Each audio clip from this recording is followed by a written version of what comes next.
Siapa yang belum dapat angkat tangan? Kecil banget. Iya kecil. Aku Saya Eke ini. It's 14. This is 14. Ini udah saja 2 minggu loh. Iya, tapi it's very deep.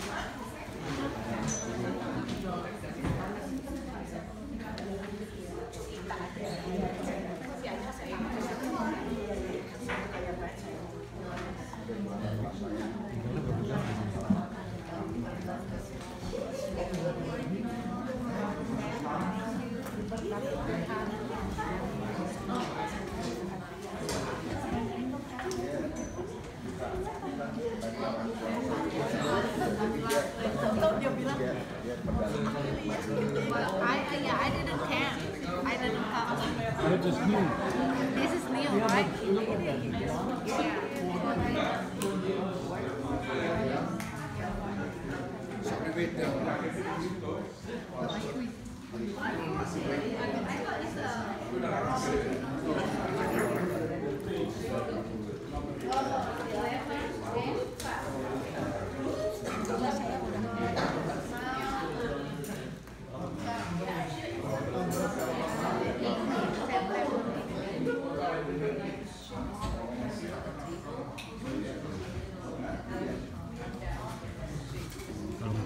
Lihat dulu. Saya nggak bisa lihat.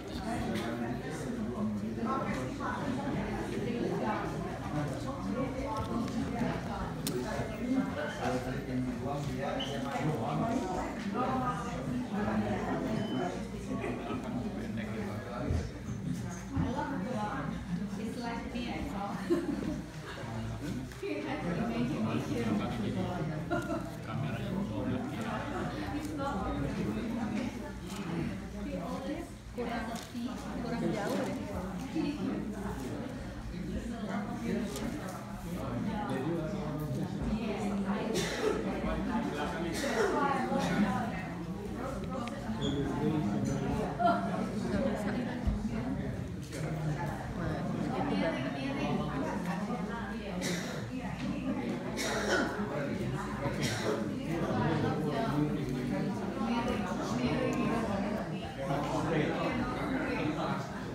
Oke, saudara-saudara, kita akan segera memulai.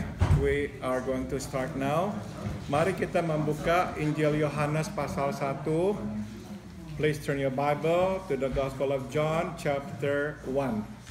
Kita akan membaca ayat 14 and we are going to read verse 14. Mari kita membacanya bersama-sama. Injil Yohanes pasal 1 ayat 14. Let's read this together. The Gospel of John chapter 1 verse 14. 1, 2, 3. Firman itu telah menjadi manusia dan diam di antara kita, dan kita telah melihat kemuliaannya, yaitu kemuliaan yang diberikan kepadanya sebagai anak tunggal Bapa, penuh kasih karunia dan kebenaran. Mari kita masuk dalam doa. Let us pray first. Terima kasih kami boleh membaca firman-Mu ya Tuhan. Thank you for allowing us to read your word, oh Lord. Jelaskanlah supaya kami mengerti firman-Mu. So we pray, please explain this to us so we will understand your word. Dalam nama Tuhan Yesus kami berdoa. In the name of our Lord Jesus we all pray. Amen. Halaman 11, page 11.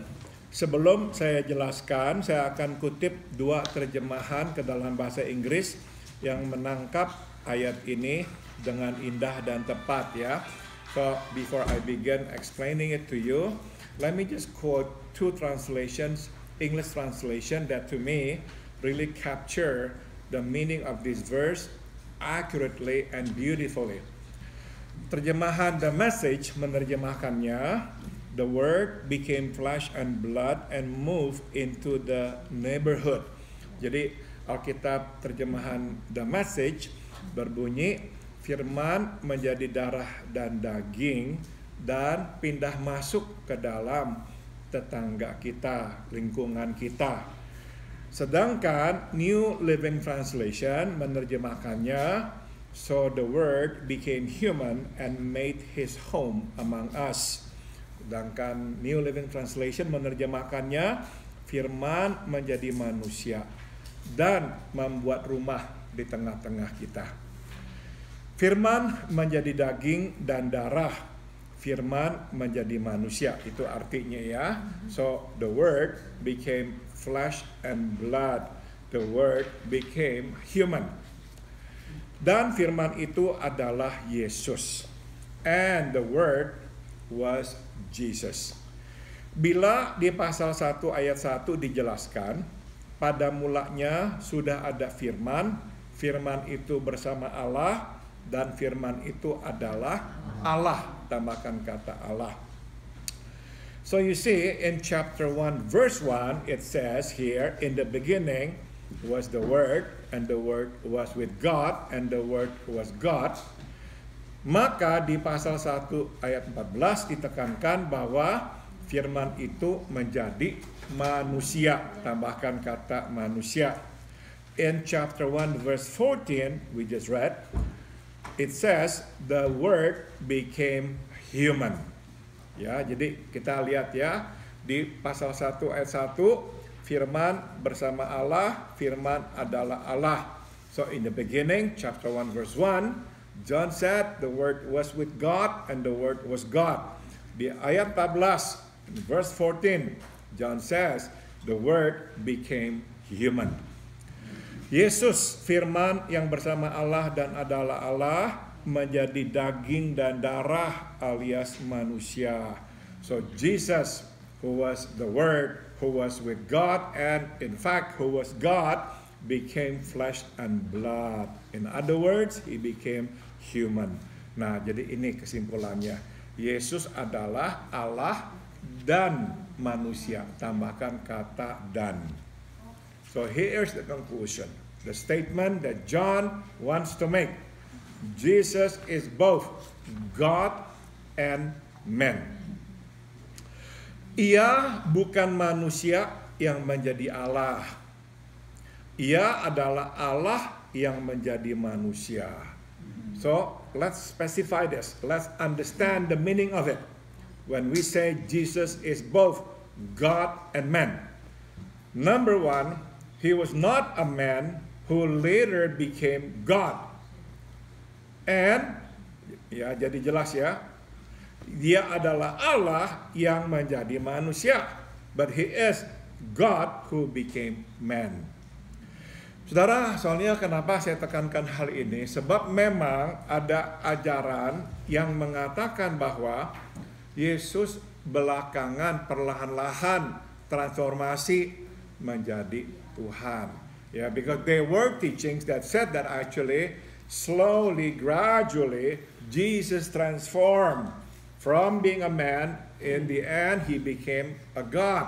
Tidak, saudara. Yesus sudah dari mulanya adalah Allah. Dia bukanlah manusia yang kemudian bertransformasi menjadi Allah. So from the very beginning, when he was conceived and born, he was God. He became man. Ya. He's not like transforming from being a man into being God. No.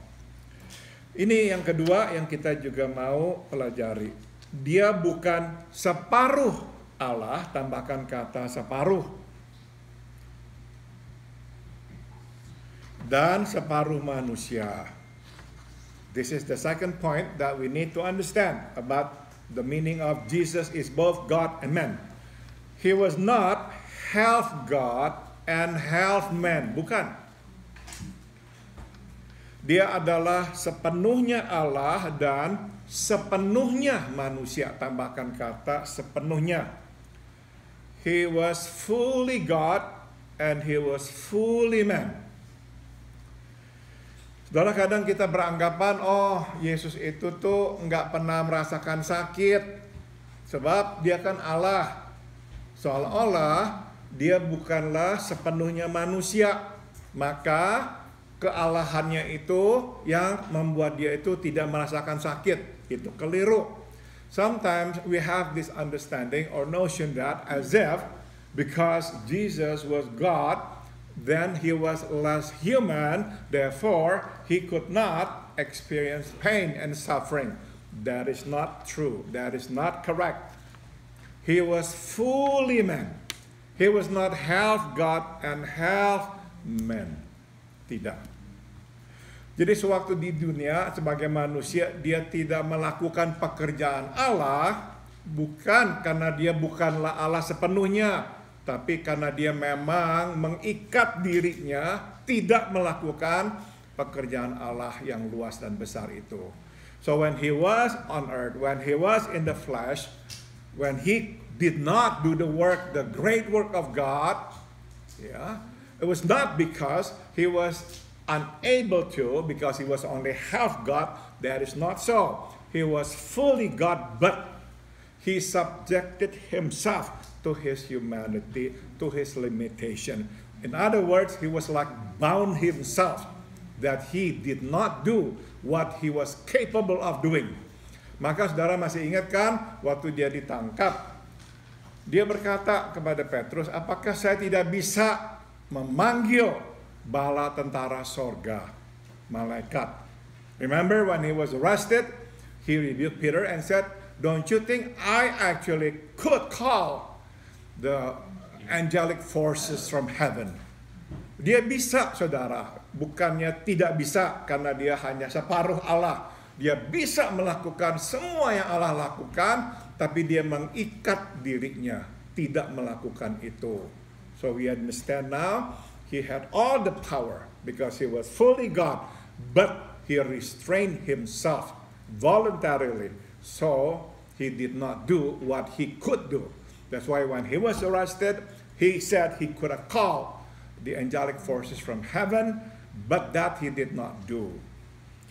Dan dia sepenuhnya manusia, saudara. And he was fully man. Makanya kita tahu dia dicobai. That's why he was tempted. Ya, dia bisa menangis karena dia bisa sedih. He cried because he could be sad. He could grieve. Waktu dia tahu Yohanes Pembaptis dibunuh, dia mau menyendiri, menghibur hatinya karena hatinya hancur. When John the Baptist was executed by Herod, he had to get away. Why? He was sad. He was grieved because his distant relative, this man of God, John, was executed by Herod the king. Waktu dia sedih, dia benar-benar sedih. Waktu dia marah, dia benar-benar marah. So when he was sad, he was truly sad as a man. At the same token, when he was angry, he was truly angry. Because he was capable of being angry as well. Ya, ngerti ya? Inilah identitas Yesus. Ia adalah Allah dan ia adalah manusia. So here is the identity of Jesus. He was God, he was man. That's the identity of Jesus. Kita tidak menguranginya. Ya, we cannot lessen it. Make it less than what he truly is. He is truly God and he is truly man. Nah, ada dua implikasi dari kenyataan ini. So there are a couple of implications of this fact. Pertama, dalam kaitannya dengan penebusan. Tambahkan kata penebusan. Dosa manusia. Dan kedua, dalam kaitannya dengan pergumulan hidup manusia. So there are two implications of this statement, that Jesus is both God and man. Number one, the implication has something to do with the redemption of man. And secondly, it has implication on the struggles of man. Mari kita lihat. Penebusan dosa manusia harus dan menuntut nyawa bukan manusia, melainkan Allah. Sebab semua manusia, sebaik apapun ia tetap sesama orang berdosa yang seharusnya menanggung hukuman dosa. The redemption of man requires the life not of man, but of God. Because all men, it doesn't matter how good they are still sinful men who have to pay the penalty of sin. Jadi manusia sekudus apapun tidak dapat menebus dosa sesama manusia karena ia sendiri seharusnya mati, tambahkan kata mati, akibat dosanya sendiri. So man, it doesn't matter how holy he is, cannot redeem the sin of his neighbor because he himself should die for his own sin. Jadi hanya manusia yang tidak bersalah dan tidak berdosa yang dapat dan layak menebus dosa manusia. So, theoretically, only a man who is not guilty and who is not sinful, who can and or is worthy to redeem the sin of man. Nah, karena tidak ada manusia yang tidak bersalah dan tidak berdosa, maka hanya Allah, tambahkan kata Allah, yang dapat dan layak menanggung dosa manusia. But we know there's nobody on earth in the history of mankind who is not guilty and who is not sinful. Everybody is guilty and everybody is sinful. So only God who could and was worthy to pay the penalty of sin.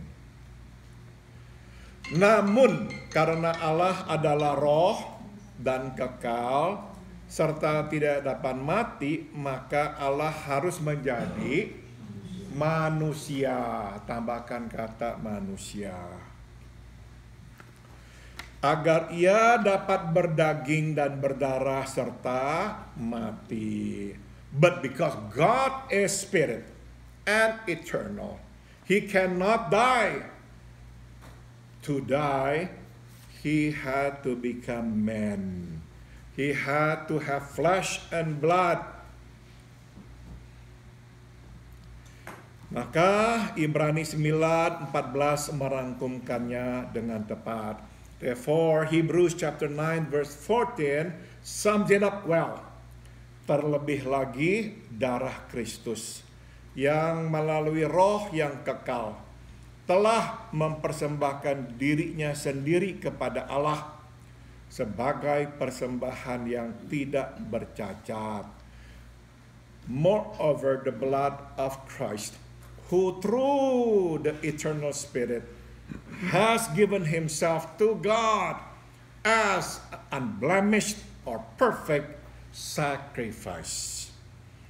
Jadi Yesus Allah anak yang menjadi anak Allah, kematiannya menjadi persembahan yang sempurna yang dapat menghapus semua dosa manusia. So Jesus, God the Son, who became the Son of God, he died for us, that his death became the perfect sacrifice. Perfect in the sense it could atone the sin of men. Jadi kita ngerti sekarang saudara-saudara ya, mengapa Allah harus menjadi manusia. Now at least we understand why God had to become man. Bukan saja supaya nanti ya kita belajar Allah bisa mengerti pergumulan manusia, tapi ini yang terpenting. Karena memang harus Allah yang mati. Dan Allah hanya bisa mati bila dia menjadi manusia. It is true, God became a man so he could understand our flesh and blood struggles. That is true, we'll discuss it later. But more importantly, God had to become a man so he could die for us. Because only he could die for us. Only he could atone for the sin of mankind. Nobody else could. Yeah. Implikasi kedua, that was the first implication of the statement that we just learned, Jesus is both God and man. The second implication is this. It has something to do with the struggles of mankind. Allah menjadi manusia agar ia dapat bukan saja memahami, tetapi juga merasakan, tambahkan kata merasakan pergumulan hidup manusia. God became a man so he could not only understand but also literally experience man's struggles. Ibrani 4 ayat 15 menegaskan. Hebrews chapter 4 verse 15 makes this emphasis. Sebab imam besar yang kita punya bukanlah imam besar yang tidak dapat turut merasakan kelemahan-kelemahan kita. Sebaliknya sama seperti kita, ia telah dicobai dalam segala hal, hanya saja ia tidak berbuat dosa. Because the high priest that we have is not the high priest who cannot experience, sympathize, empathize our weaknesses. But like us, he was tempted in all things, but he did not sin. Allah menjadi manusia agar ia dapat merasakan pergumulan hidup manusia. Dan untuk itu ia mesti dicobai. Tambahkan kata dicobai. So God became a man so he could experience the struggles of mankind. But for that, he ought to be tempted. Sebagai Allah yang bersemayam di kerajaan sorga, dia tidak dapat dicobai oleh iblis maupun dicobai oleh kelemahan manusia. You see, as the Almighty God who dwells in the kingdom of heaven, he cannot be tempted by the devil. And of course, he cannot be tempted by man's weaknesses. Itu sebab ia mesti menjadi manusia. Tambahkan kata manusia. That is the reason he must become a man. Sebagai manusia, ia dapat dicobai oleh iblis. Sebab kerajaan dunia masuk dalam wilayah kekuasaan iblis. As a man, he could be tempted by the devil because the kingdom of the world was a part of the territory of the devil. Dan sebagai manusia, Allah dapat dicobai oleh kelemahan sendiri. Tambahkan kata kelemahan sendiri. And as a man, God could be tempted by his man's weaknesses. Stop dulu.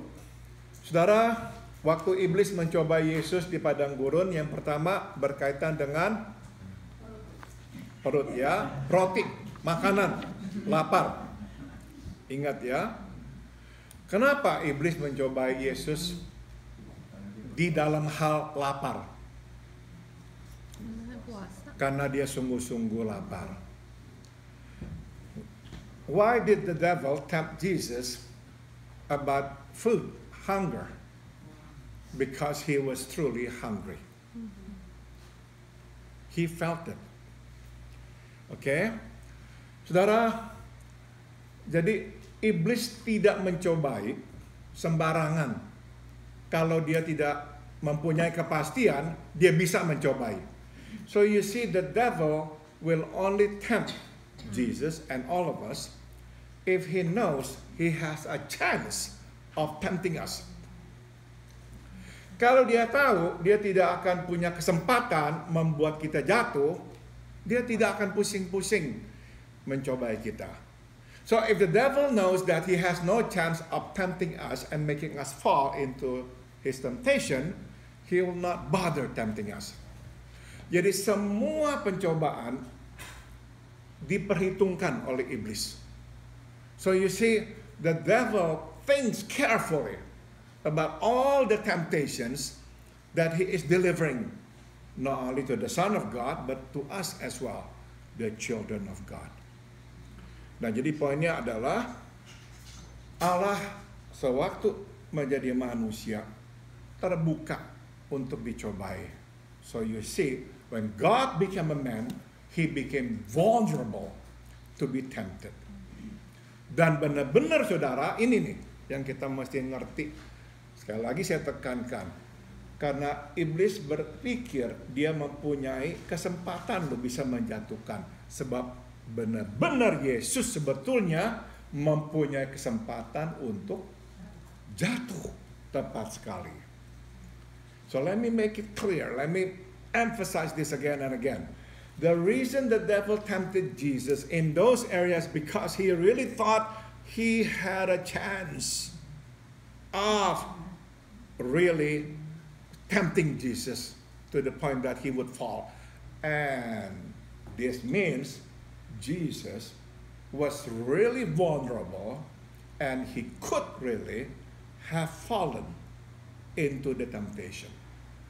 Bukannya Yesus itu tuh dilindungi dengan kekuatan yang luar biasa sehingga dia tidak dapat sama sekali dicobai, tidak merasakan pencobaan itu. Itu keliru. So it's not like Jesus became like superhuman that he could not be tempted because it had no effect whatsoever on him. No, he was tempted. So when the Bible says he was tempted in all things, meaning what? He was tempted. Godaan itu ada. Ya, tempted artinya kan tergoda. So when we say he was tempted, he was really tempted. He wanted. There was that wish, that want, the temptation.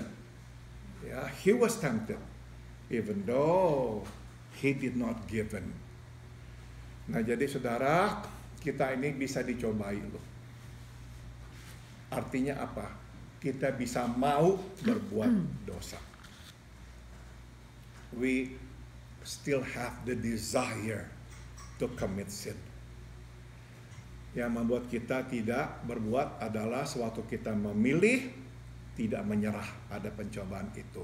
And what stop us from falling simply a decision to obey God instead of to obey our own desire. Ya. Dan sebagai manusia Allah dapat dicobai oleh kelemahannya sendiri. Saudara, ingat ya waktu Petrus berkata kepada Yesus, "Enyahlah, apa tuh pikiran itu jangan sampai ada dalam padamu. Engkau tidak akan mati ya." Yesus berkata, "Enyahlah engkau iblis."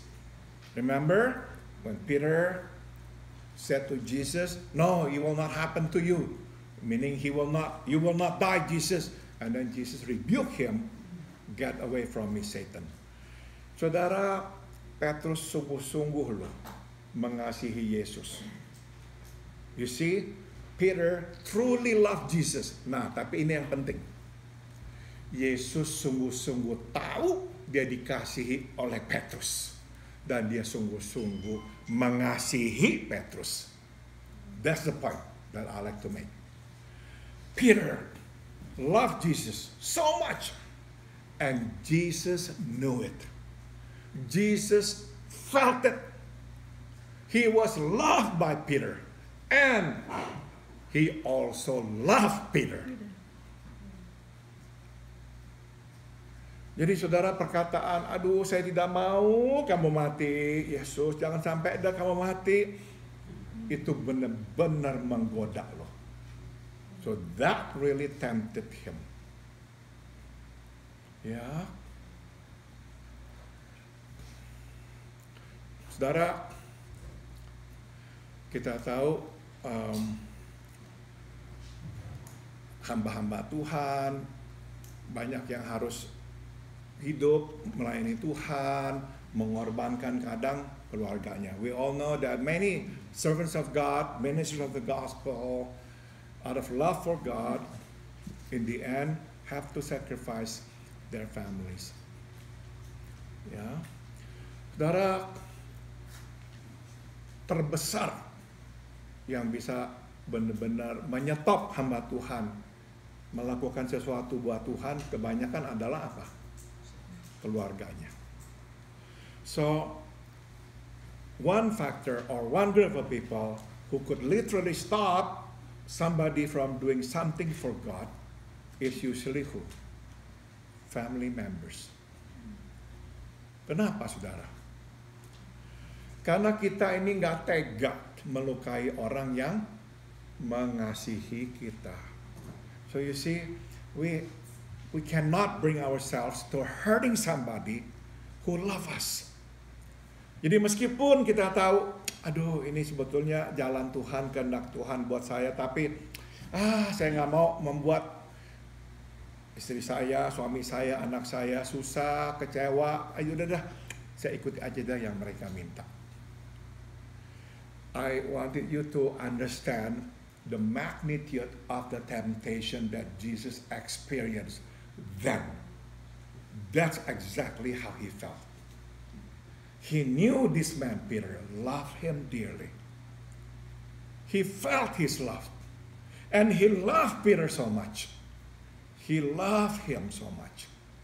So when Peter said that, he understood out of the goodness of his heart, out of his great love for me, he said that. Jadi waktu dia harus berkata, enyahlah engkau iblis, itu bukan hal yang mudah. So for him to say, get away from me, you the devil, you Satan. You only think about man's affair, not God's. Itu susah luar biasa. So he was tempted, but he did not fall into temptation. Dia manusia seperti kita.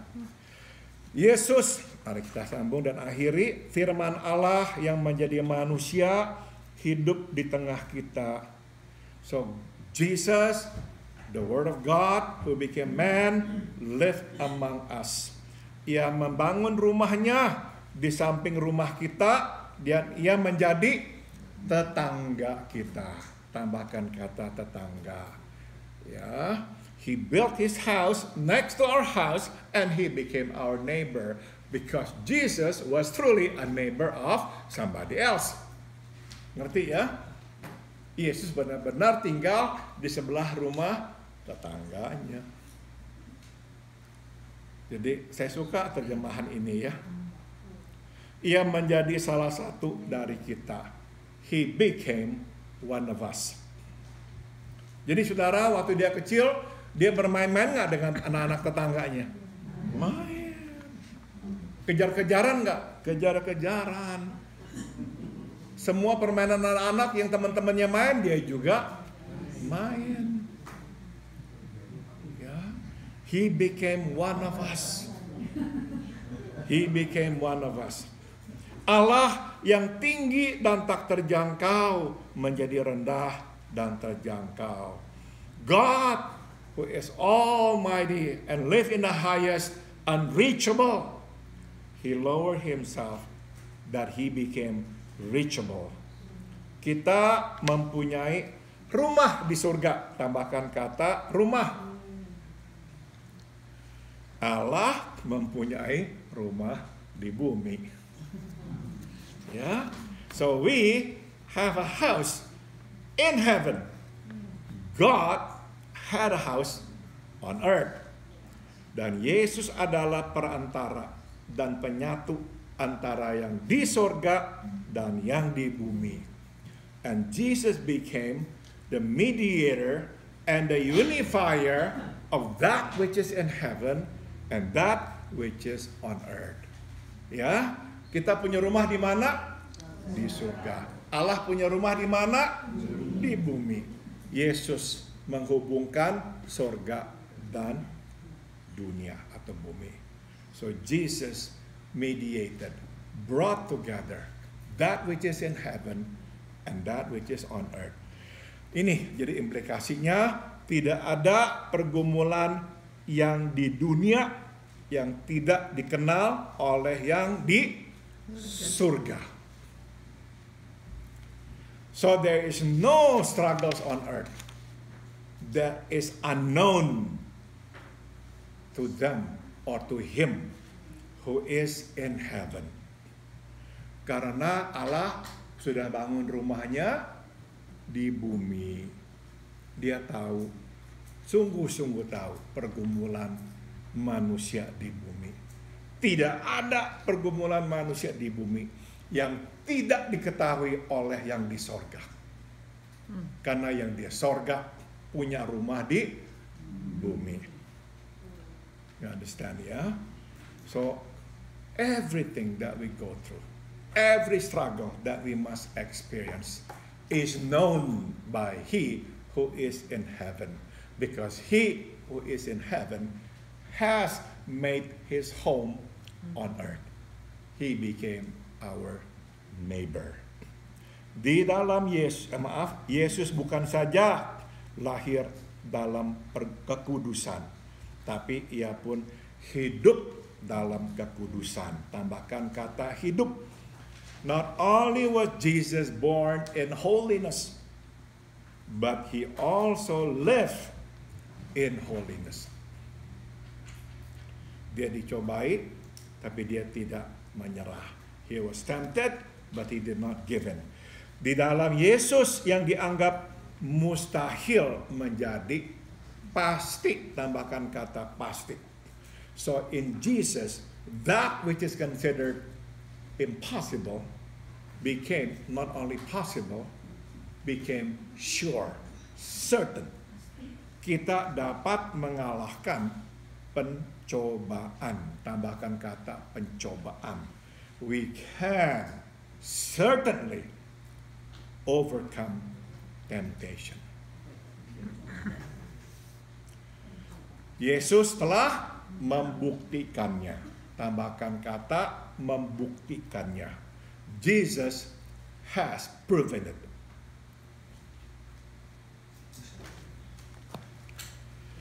Sudah selesai. Apakah ada yang